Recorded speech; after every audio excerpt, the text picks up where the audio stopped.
Hey guys, it's Nana, and today I'm going to be doing the subject tag. I was tagged by the awesome Katie from Effusions of Wit, who I seriously love. She's one of my favorite booktubers. Also, I figured it's a perfect time to do it because it's back to school time. Anyway, let's do this. So the idea behind the tags are there are different subjects and you pick a book that corresponds to that subject. The first one is math, and for that you're supposed to pick a crime novel. And so I picked 2666 by Roberto Bolaño.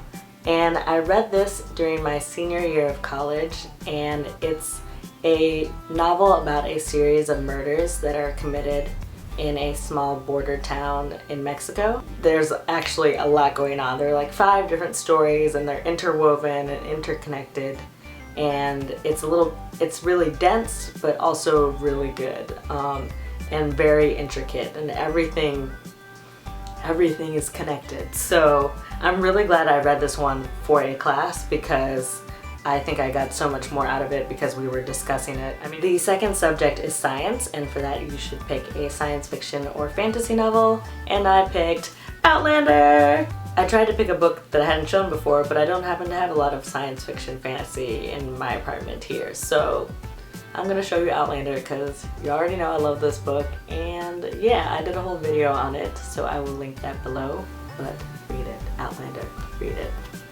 The third subject is English Lit, and for that you're supposed to pick a classic, and I present to you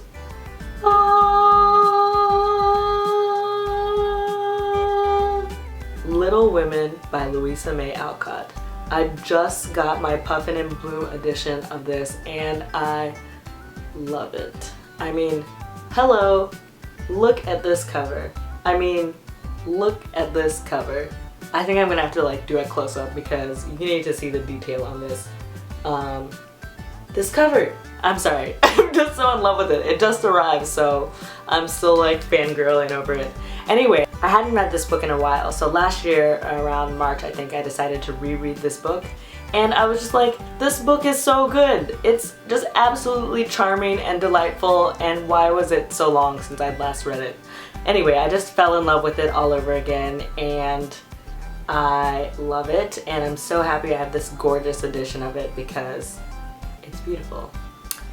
And also Joe and Lori. Joe and Lori, why? The fourth subject is art, and for that you're supposed to pick a beautiful cover. The last book I showed totally could have counted for this, but instead I'm showing you The Love Affairs of Nathaniel P. by Adelle Waldman. This is a story of a guy named Nathaniel P. who is a good guy, but he has relationship troubles. And it's set in contemporary Brooklyn, and it's really good. I mentioned this in my review on friendship because it reminded me of that, in the character is so realistic, and I really enjoyed that this is a woman writing from a male perspective, and this cover is really cool. I love the silhouettes, and they're all turned this way except for Nate, who's turned the other way. Anyway, I would recommend this. I think it's a good read. The fifth subject is languages, and for that you're supposed to pick a translated novel, and I wasn't sure if you should pick like the novel in the original language or the translation of the novel. So I just picked one that I happen to have both copies of, and that is 100 Years of Solitude, or Cien Años de Soledad by Gabriel García Marquez. And I received this copy as a sort of graduation present. Fun fact, one of my majors was Spanish, and when I finished, it was a small department and we each got a book as a present, and I got this one. But I hadn't read it yet until around the time that Gabriel García Marquez died. I was like, okay, I really need to read this book, but I didn't feel quite up to the challenge of reading it in Spanish because it's been several years since I've been out of school. So I picked up the translated version of it, and I thought it was good. It's strange.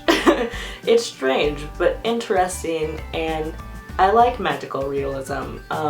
It follows a family named the Buendia family over the course of 100 years, and it's really interesting. I'm glad I read it, and I also picked up Love in the Time of Cholera, and I want to read that one sometime. The sixth subject is historical fiction, and for that I picked Bring Up the Bodies by Hilary Mantel.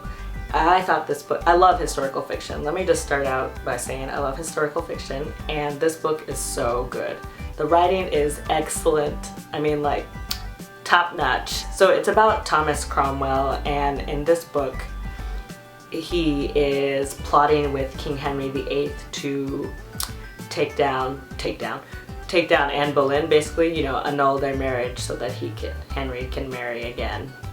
Basically get rid of her so that Henry can move on to his third of 8 wives. And I wouldn't have guessed that I'd be really interested in a novel from Thomas Cromwell's perspective, but Hilary Mantel totally sucked me in, and I actually read, this is the second book in a trilogy, and I actually read this one first, and then I went back and read Wolf Hall, which is also excellent, although I think I like this one slightly better. But really good. You should also read this. Oh, and it won the Man Booker Prize and some other prizes. It's won a lot of prizes. And last but not least, the subject is geography, and for that you're supposed to pick a book that is not set in the US or UK. And I picked A Chronicle in Stone by Ismail Kadare. Hope I didn't butcher his name too badly. This is told from the perspective of a child living in Albania right before and during World War II. And basically it's about how the war affects his little town and what happens and sort of the horrors he witnesses. And this was one of the books that I used for one of my senior theses, which was about stories told from a children's perspective during a time of crisis, basically. So I thought this book was really good. I've mentioned now 2 books that I read senior year in this one particular class called the International Novel, and it was my favorite class of all time. We read really great novels, international novels, so they were all basically set all over the world, and I really enjoyed that class. Yay, that's the subject tag for me. I'm going to think of some people to tag, and I will either pop them on the screen here or leave them in the description bar below. And yeah, if you guys want to talk to me on Twitter or follow me on Instagram or Goodreads, I'm on all of those places. I'll leave my links. And I would love it if you subscribed if you want to, or gave this video a thumbs up. Oh, the giveaway! There's still plenty of time to enter the giveaway, so do that. If you don't know what I'm talking about, I will pop up the link to my last video in the end card, and you should enter the giveaway because it's super easy and I think it's a cute prize. So I will see you guys later. Bye! The book 2666. 2666. It says Strand on the front, and then on the back it's got little books all over it. So I just thought this was really cute and practical and would be a nice gift for book lovers like you guys. So I wanted to give this away. This is open to